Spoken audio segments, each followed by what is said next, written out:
ग्रामीण भागातील एकल महिला त्याच्यासाठी ज्या अनिष्ट रूढी आणि परंपरा सुरू होत्या त्या अनिष्ट रूढी आणि परंपरा कायमस्वरूपी उच्चाटन करण्यासाठी जिल्हा परिषदेने जे नवचेतना अभियान सुरू केले, या अभियानाला प्रतिसाद म्हणून आज या चांची ग्रामपंचायतीच्या नागरिकांनी त्यामध्ये सांगितले की आम्ही सौभाग्याचं शपथपत्र या ठिकाणी द्यायला तयार आहोत। जे बघा त्याची एक छोटीशी संकल्पना या ठिकाणी आमच्या ताईसाहेब जाधव मॅडम यांना डोळ्यामध्ये अश्रू आले की त्यांनी त्या यातना भोगल्या आहेत आणि तुम्ही ज्या भोगल्या आहेत ना, या यातनांचं दुःख आम्हाला सुद्धा आहे। फक्त ती जाणीव करून द्यायला कोणीतरी एक घटक लागत होता आणि ह्या जिल्हा परिषदेचे मुख्य कार्यकारी अधिकारी आदरणीय श्री ओंकार सर त्यांनी तो पुढाकार घेतलाय आणि त्याचं उच्चाटन आपण सगळेजण करणार आहोत। ते ठाम भूमिका या ठिकाणी सांगतोय। आमच्या स्मशानभूमीमध्ये सुद्धा जर आमच्याकडे अशी स्मशान सौभाग्याचे शपथपत्र जर आली तर आम्ही कोणाचंही ते कुंकू पुसू देणार नाही आणि कोणाचंही बांगड्या फोडू देणार नाही, जोड्या काढू देणार नाही। 100% हो 100%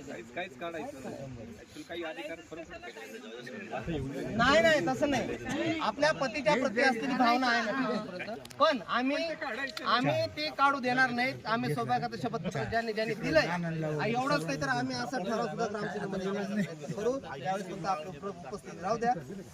तो एक ठराव झाल्यानंतर ती एक मॅन्डेटरी बाब येते, पण जर स्वयं घोषणापत्र आपण दिलं तर मात्र ह्या भारतीय कायद्यामध्ये संविधानाने जो काही अधिकार आपल्याला दिलाय त्याला कोणीच डावलू शकत नाही। हो, त्याचा अंमलबजावणी होणारच ना। आणि ही एक छोटीशी जनजागृती आहे। एक समाजाला दाबण्यासाठी ही गोष्ट होणं गरजेचं आहे। समाज महिला आता आमच्या खूप रडल्या।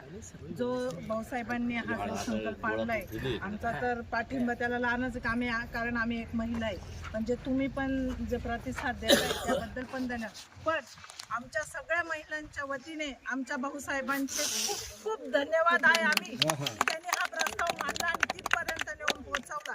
तिथपर्यंत निस्ता नेऊन पोहोचवला नाही तर त्याला लगेच मंजुरी पण आणली। त्याबद्दल भाऊसाहेबांचे आम्ही खूप खूप धन्यवाद। भाऊसाहेब असंच आमच्या महिलांच्या पाठीशी गेला आणि आम्ही रडू नका। तुम्ही हात म्हणून प्रेरणा झाली। 100% आनंदी राहा। सदैव भगवंत तुमचं कल्याण करेल, काही अडचण नाही त्याच्यावर। थँक्यू। चला भाऊसाहेब।